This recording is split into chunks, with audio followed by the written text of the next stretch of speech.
it's like a void, like our beliefs about money. It's a void or a vacuum that will be filled by something. And so if we don't fill it with good, solid wisdom, then it's going to be filled with junk. Bob Lotich, welcome to the show. Yeah, Luke, thanks for having me, man. Excited to chat. Absolutely. I'm super, super fascinated about you guys. One of my friends actually texted me.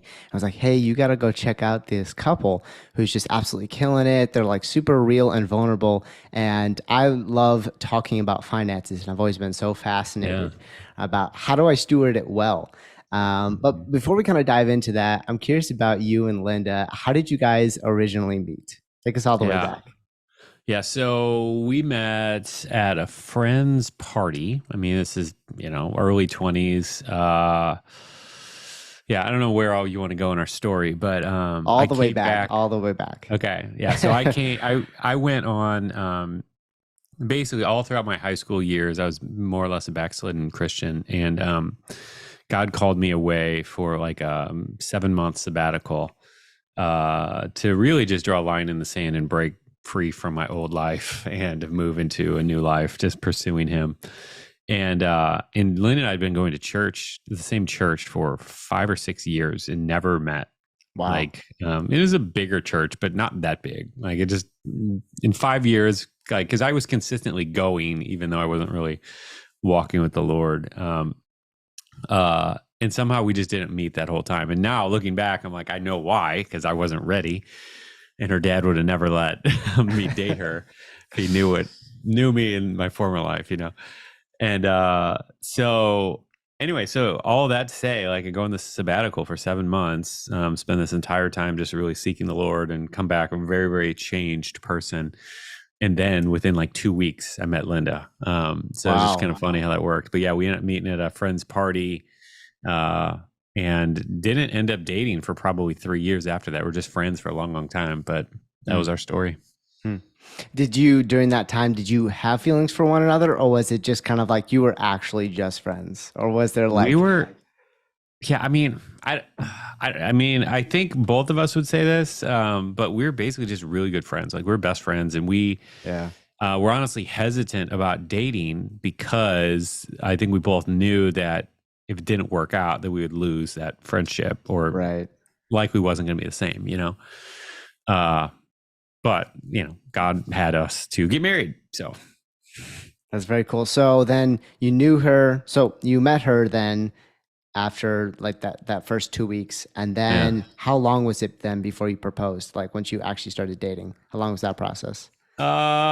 So we met, we were friends for a couple of years. I think it was probably 2 or 3 years before we started dating. And then once we started dating, it's like, it was just downhill, or uphill, whatever the analogy is. Like, we moved really, really quick. We were engaged within, I think 6 months of starting to date, and then married like 4 months after that. So it was like less than a year probably after we started dating that we were married. Gotcha. And were you guys on the same page about money in the beginning, or was that like later on that you guys were like, oh, we really don't see eye to eye on money and we got to like hash this out? Yeah, we were both on very messy pages about money. Like, not the same messy page, but just we were both a mess financially when we first got married. And I was just starting to like clean up my mess a little bit, and then we combined our messes and then kind of agreed, all right, let's clean up our mess together, our collective mess now. The one thing we were on the same page is we both had a heart to give. Like, we both God had kind of placed a desire in both of our hearts, even when we were completely broke, that we wanted to give away millions of dollars. Like, so we had that desire in our heart, but even within that, like, the way that we'd give, the way that we would use our money, like, we were just not on the same page about a lot of different things. So we had that underlying thing that we were on the same page about, but a lot of the top level things we were not. Gotcha. And did it ever, like, as you were going through that process, I'm sure there were some arguments in there. What were things, did you guys ever have to set like ground rules for like, okay, like, we're not talking about money during this time, or here are some of the things we need to talk about? Like, how was that wrestling through that? Because that's such a massive thing for couples. They kind of overlook the finances part, and then they get together and it's like, whoa, you love to spend money, or you love to Yeah. save, or you both love to spend money. Yeah. No, and everybody has different beliefs about money. Like, because everybody's parents, well, most parents don't actually teach their kids anything about money, but Right. even by them not teaching them anything about money, they're still teaching them things about money. It just probably isn't what they want to teach them about money. And so everybody has different upbringings. And so, yeah, it's like almost every couple we talk to uh, has some level of we are not on the same page. Like, it's just very rare when I talk to a couple and they're like, oh, yeah, we 100% are on the same page and we always have been. Like, it's just doesn't happen.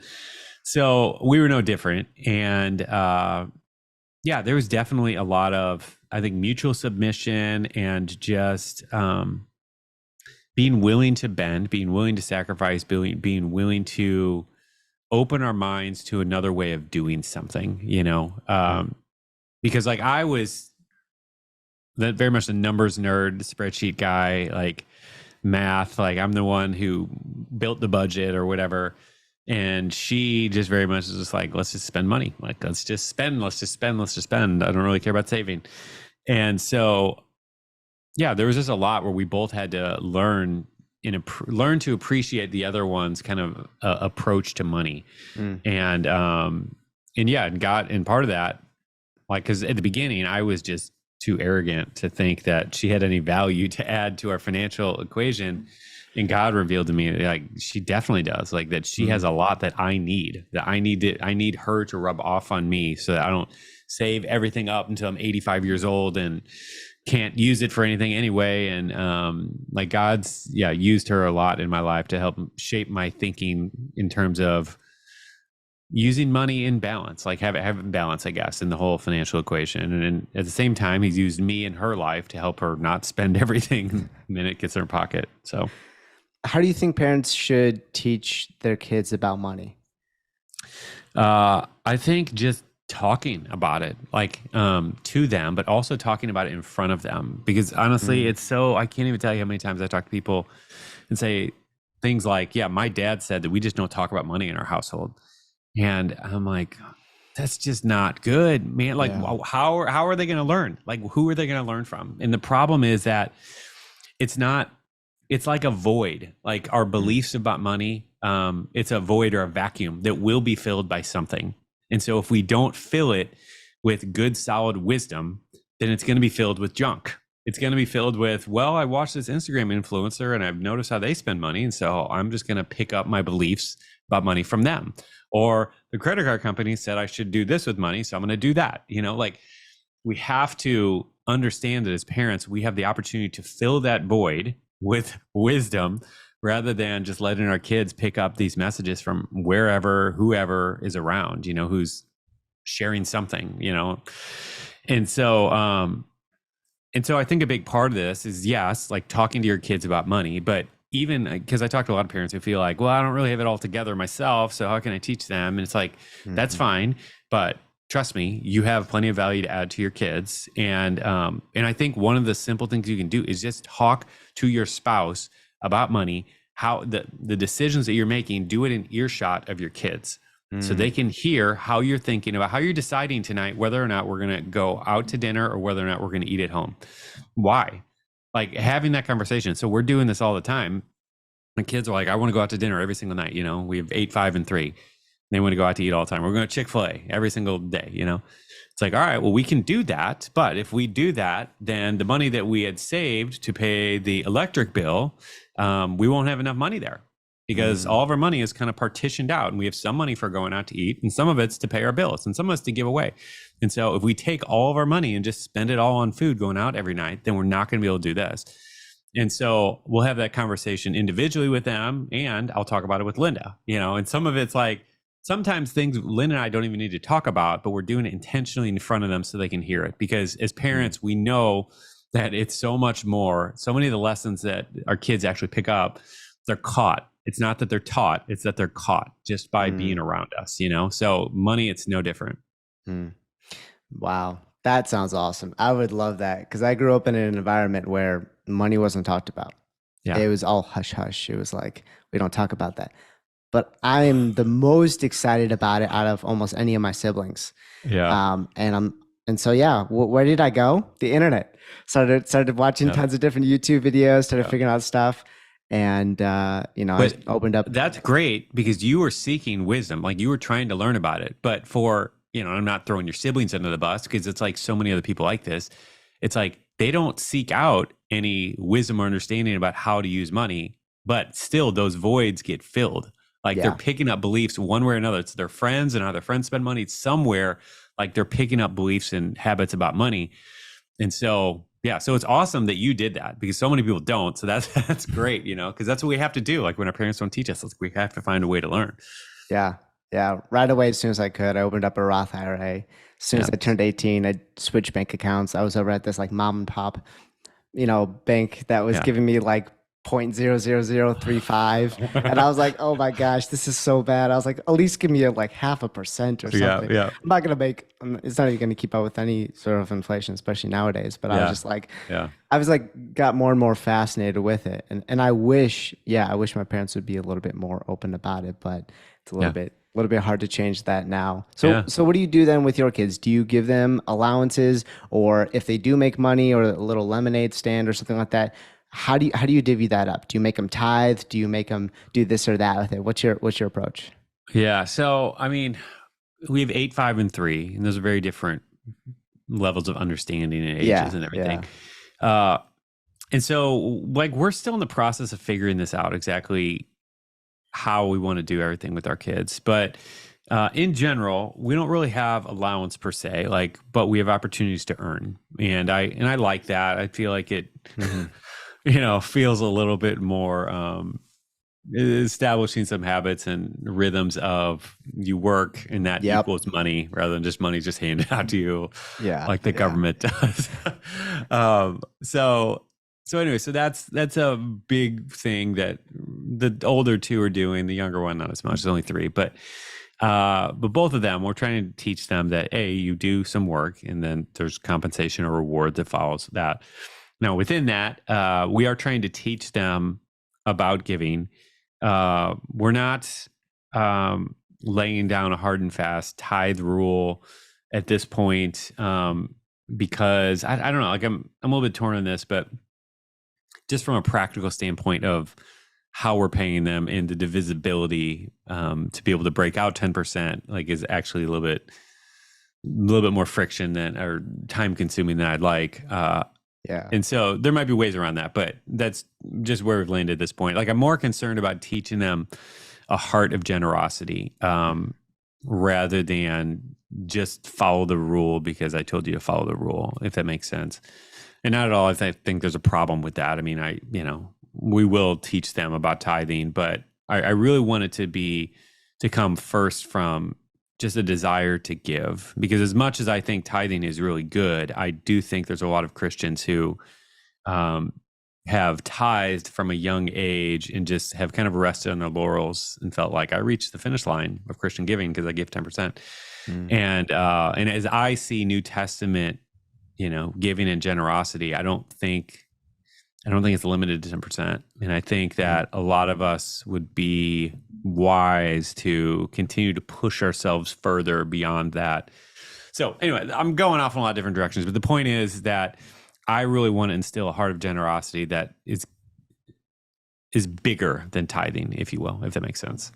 Yeah. Yeah. Well, speaking of giving, you did give away $1 million by age 40, which is crazy. I mean, it's cool that you guys foreshadowed it. You talked about it, that even when you were broke, you were like, we want to be able to give millions, and you were able to achieve that.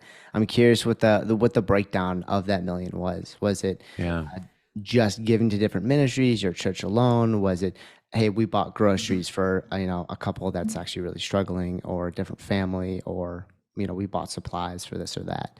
Was that all included in the $1 million, or how did that all break down? Yeah. So, just to clarify, I just want to, make it really clear. The number is for us, it's just a number. We're not, patting ourselves on the back or anything like that. It sounds like a big insignificant number. And for us, it was a really big milestone that Lynn and I got to celebrate because again, like you said, it's such a testament of what God has done in our lives and gotten to do through us. And And it's been really fun that we've gotten to be part of that, because where we came from, that was such an impossibility. And it was something that I honestly thought like I'd spend the rest of my life and we'd never reach that goal.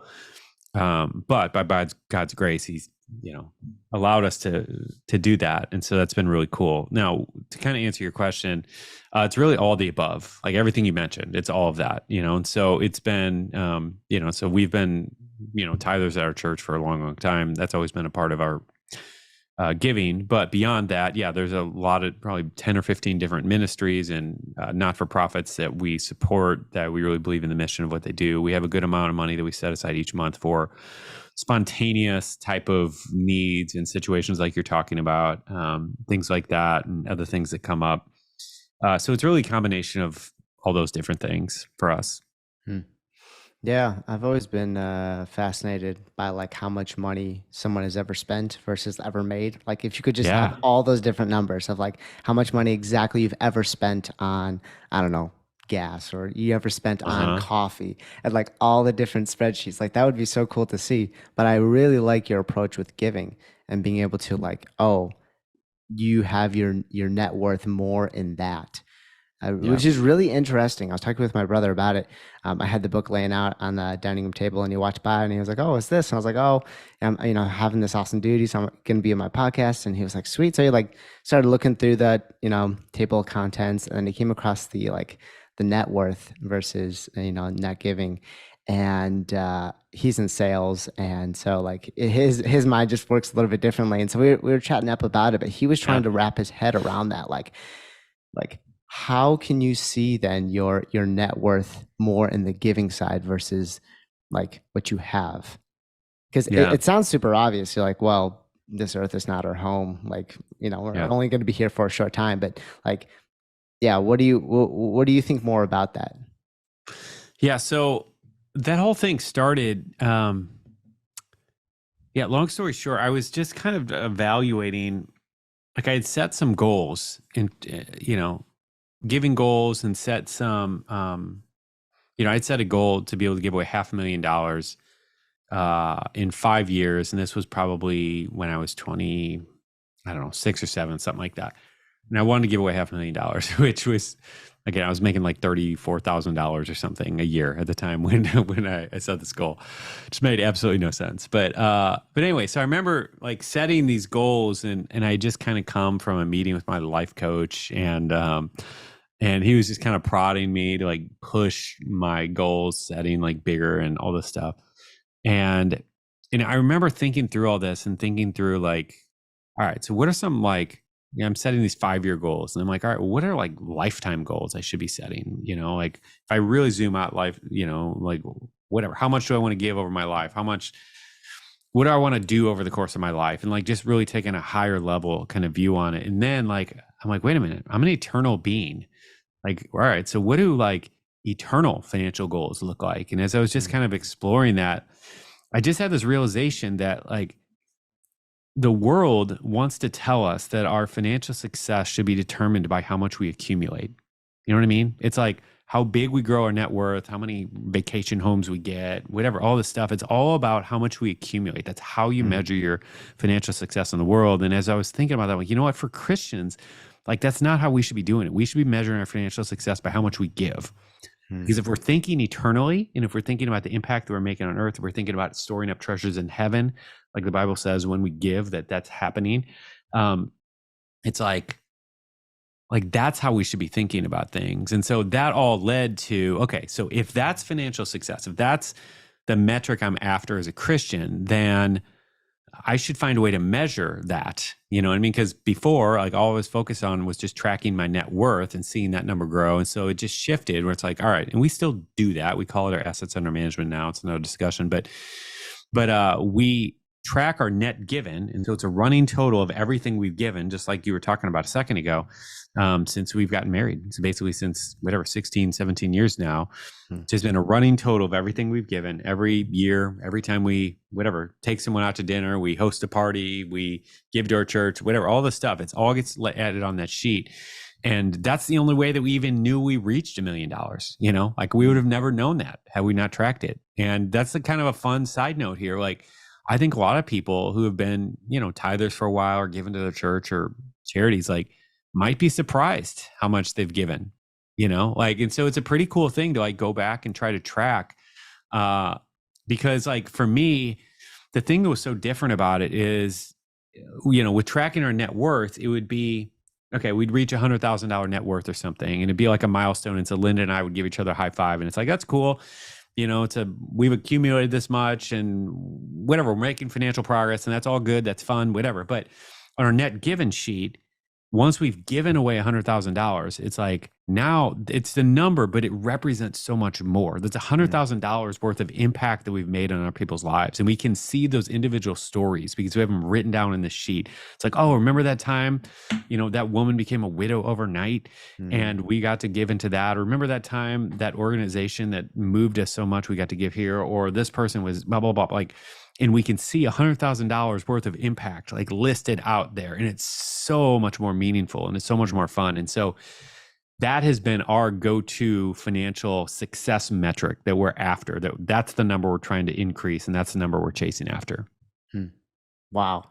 How do you track that all? Are you really using spreadsheets, or is there another system? Just spreadsheets? It's a spreadsheet. Real simple. Wow. So, okay. So I'm curious. I want to get into the nitty gritties because this is important for, at least for me.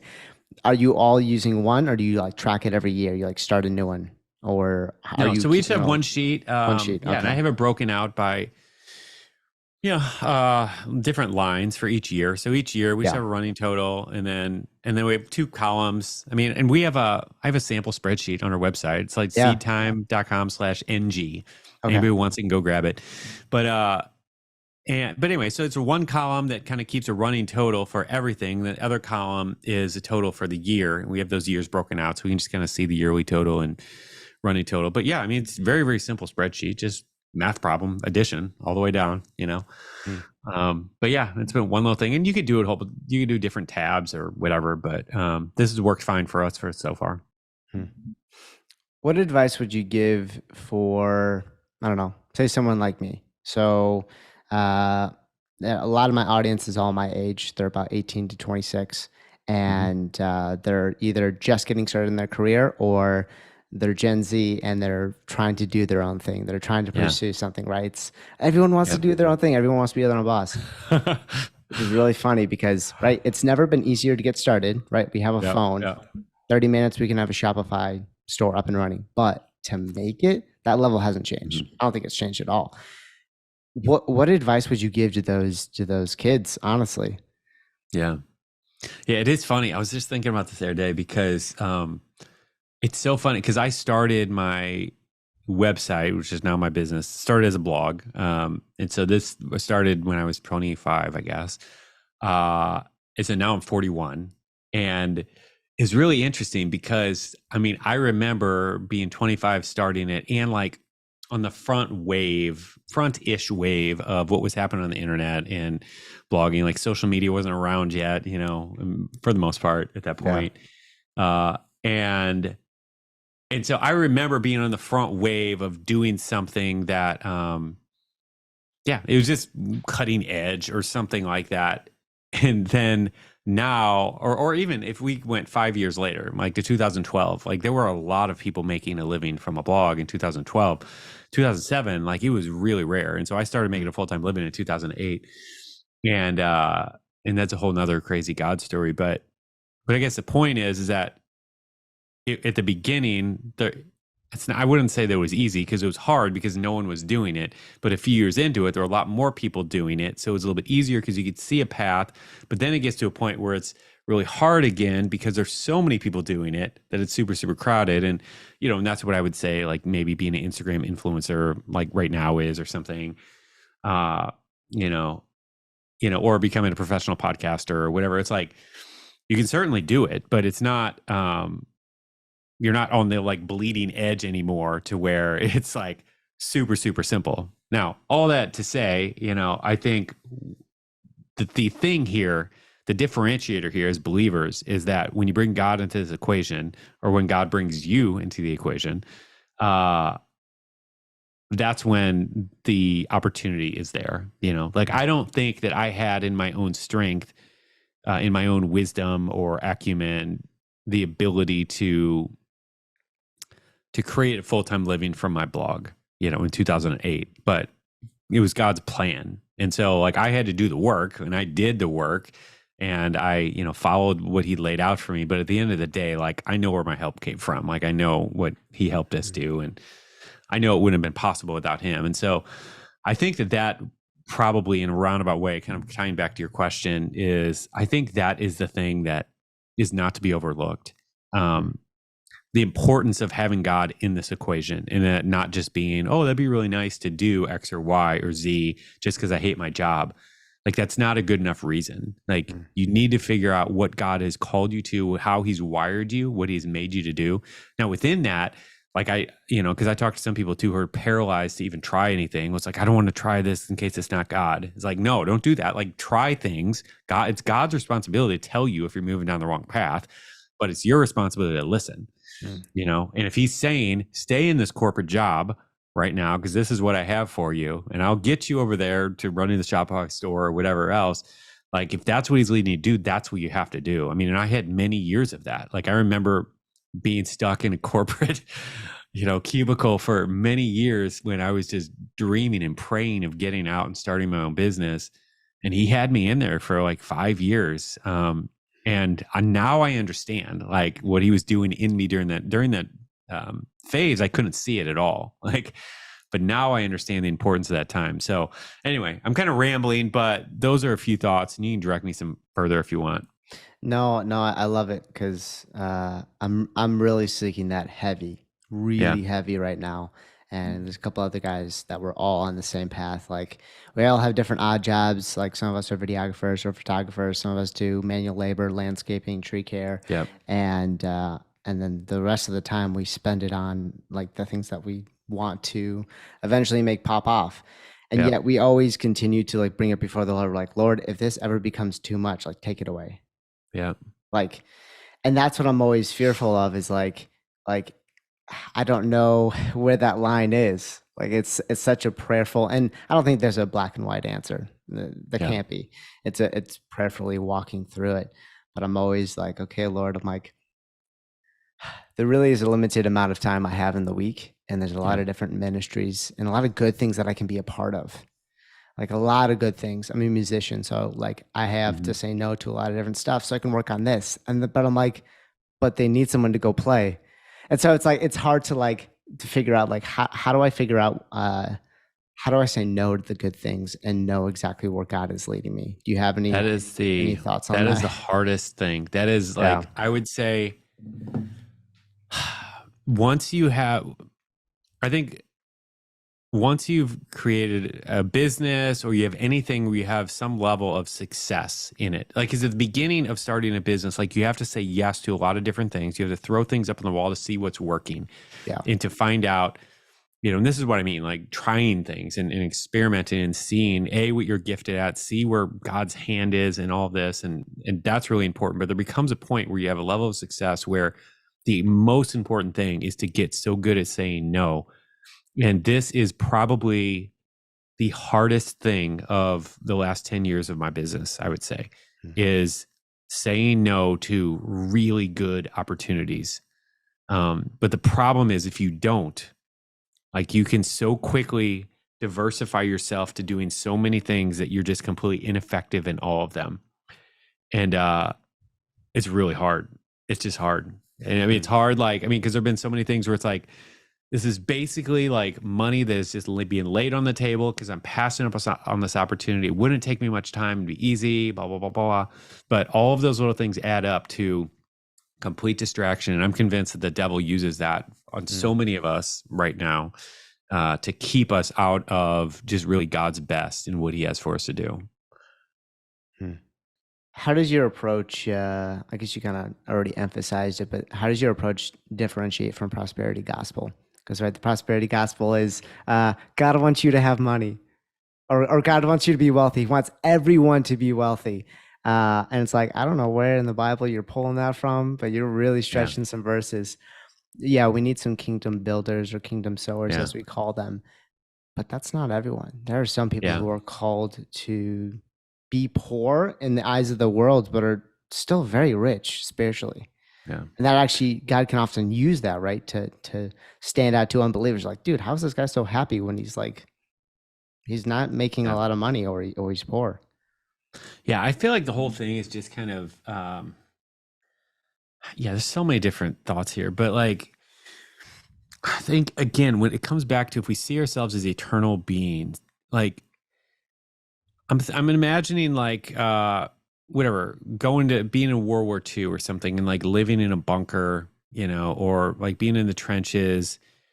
And for that couple month period that you're there, like that's not the extent of what you own. That's not like the extent of all your possessions or whatever. Like you're in this short little window of visiting whatever. I mean, over in Germany or wherever the battle is being fought, in this analogy. And so to judge your wealth based on what's going on in that situation, like I feel like that's the same type of thing of just viewing our earthly existence in terms of eternity.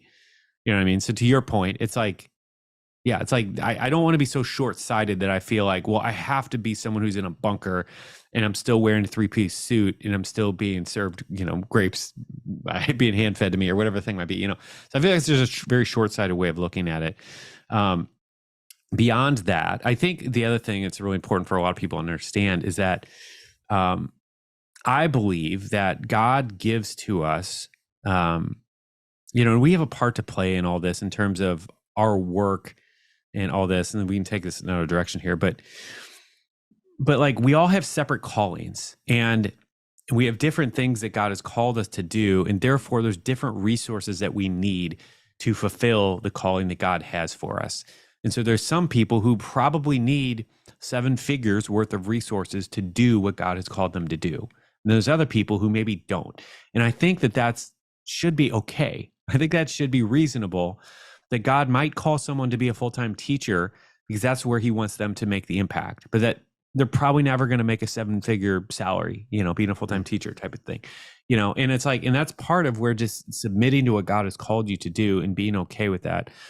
Now, within that, like we all have these natural gifts and talents. And part of what we talk about in the book is that, you know, I feel an obligation to take the natural giftings that God has given me. And I think every believer should think this way and operate this way. It's like to take what God has given you and to make the most of it. And oftentimes the byproduct of that is that we earn more money, you know? So like, I don't think we should be afraid of earning more money, you know, because I do know too many Christians who are just afraid of making money. And it's like, don't be afraid of making money. Like when you make more money, use it for good, like use it for an opportunity to impact eternity. Don't assume that just because the money came to you, that it's for you. God very well may and probably is trying to get the money through your hands to someone else, you know, but don't be afraid of money. Money is a tool that can be used to advance his kingdom. And so you have to remember that. What scripture like sticks out to you the most? I know you started looking into the Bible and you're like, wow, the Bible has actually a lot to say about wealth.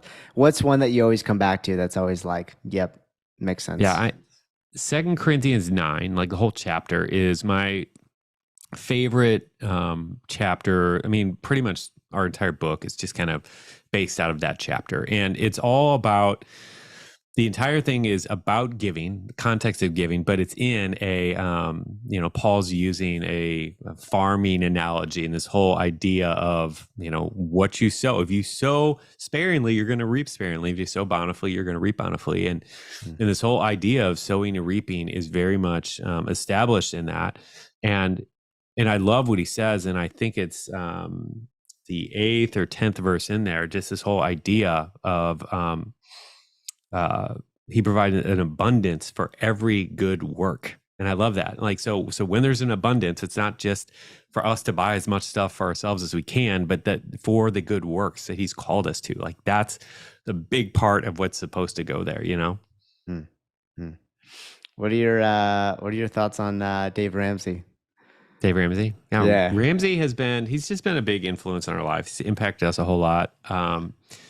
You know, we have different philosophies on some things, but he's been a really great, he's just done so much good for a lot of people. so I celebrate that, and yeah, excited for what they've done.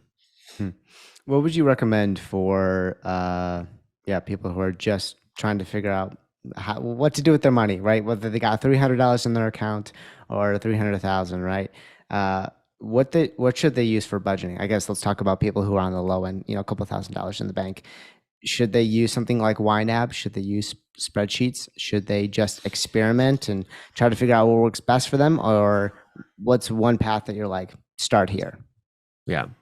So, well, I'll just say this. Like the first 6-7 years of our blog, I tried pretty much every budgeting tool out there, every app, every website, every spreadsheet, whatever, all the stuff.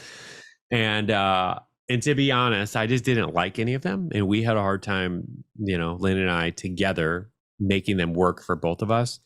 And I honestly so I tried all the best ones, the most popular ones, everything. And I was just really surprised. I'm like, why is this not easier? Like, I don't know if I understand. It feels still kind of complicated for me. And I'm like, that doesn't make any sense. Because if I can't do this, a whole lot of other people can't do this. But ultimately, we ended up kind of creating our own method, our own approach to this that we've been using for many, many years. That was the first thing that we were able to make work for ourselves. So we have a whole course kind of going through that, but I'll break down like a starting point that I think, to give anybody listening something tangible to run with, is what we call the one category budget. And this is just, I think, the easiest way to get started budgeting and to take that kind of 80-20 approach, basically get 80% of the results of budgeting with just 20% of the work. And what that looks like is it starts by just identifying the one category, because everybody has one category that is the area where they're most likely to overspend or spend more than they want. And so that's where we need to focus our energy on controlling, so if you have 10 or 12 or 20 different categories, most likely a whole lot of them, you don't have any temptation to overspend. So it's like, there's no reason. I mean, you can do it if you want, but the point is that majority of your energy is focused on that one or two categories. And so with the one category budget, we identify that category, whatever that is. And then once we identify it, okay, so let's say it's groceries. Let's say you want to spend $500 a month. You think that you can do that, but you consistently find out, because you're tracking your money, it's another kind of step in here, you find out that, man, I'm spending like $700, $750 each month on this, and I should be able to do this in 500. Well, okay, so we need some walls in place to kind of put us there. And so a couple of different ways you can do this. First one is buying like a $500 gift card to your grocery store at the beginning of the month. When you get paid, go buy a $500 gift card, and then all month long, you only buy groceries using that gift card. And so you have some walls to bump up against. And that's the key, is just having something to bump up against. Because so many of us with our money, especially in the 21st century, the way things work now, it's like there's nothing to hold us back. There's no constraints on our spending, and therefore it just expands. And so that's one way to do it. Another way you could do it is just open a separate checking account. And that checking account, we transfer over $500 and have a separate debit card. And that checking account is only for buying groceries. And again, it'll put some walls in place, because that's the thing. It's like we need accountability. We need something. And so for us, all the budgeting apps were great at kind of identifying what we did, or if we overspent, like the number would turn red or something like that. And it's like, that's great. But like for us, we just kept on spending anyway. It's like, all right, we'll fix it next month. We'll spend less next month. And we just kept doing that month and month, and to the point our entire budget was shot. So, so for anybody who's like been through that, like that's one way to solve the problem, and I think that's a great starting point. And then anybody who wants to go deeper, like check out our course and we can go deeper and all that. Does money solve money problems? I don't think so. I mean, they're never, I mean, you ask Mike Tyson this. It's like he made $400 million over a course of about 7 years, and not only spent $400 million, but spent $423 million, had negative $23 million of debt. The average NBA and NFL player or 50% of them are broke within just 2 years after they retire. So that right there tells us that it's not just about having a whole bunch of money. You know what I mean? Like, it's what do we do with the money that we have? Have we established habits and rhythms that are going to help us move forward financially, regardless of what our income is? And then once we lock those rhythms down, and we have some good habits in place, then add more money to the equation and we can actually move forward financially, Hmm. Hmm. If you were to give like one piece of advice for at least starting investing, all right, someone's already has their emergency fund and or 3 6 months of expenses, and they're looking to invest, like just really really basic, automated, no work, no nothing, just set it up and go. What would you Yeah. recommend? Yeah, I mean, I think super, super basic. I think robo-advisor, like Betterment or Wealthfront or something like that. Like, I think those are great, super simple, set it and forget it options that could be done. Like Acorns is another great one that's just really, really simple that you don't even need any money to start, because they do that roundup thing. So it's like you go and spend 70 cents and they'll round it up to $1 and then just invest at 30 cents for you and do that over and over throughout the course of the month. And you start building some things up. So I think those are great ways to do it. I'm a big fan of starting investing as soon as possible because I've greatly benefited from starting investing early. Like I started investing probably, outside of my 401k, probably at, early to mid 20s. And it served us really, really well. So I think the big thing is here, like it's because I was reading a lot about investing and trying to learn everything I could before I ever invested $1. And I'm all for educating yourself and learning. There's a lot of value in that. But the truth is, like so many things, you don't really start learning until you have skin in the game.